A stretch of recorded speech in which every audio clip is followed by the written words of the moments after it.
தண்ணீரை இரத்தமாய் மாற்றினார் அதிசயம்.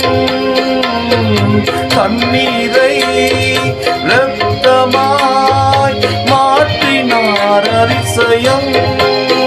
வெறும் தண்ணீரை திராட்சரசமாய் மாற்றினார் அதிசயம்.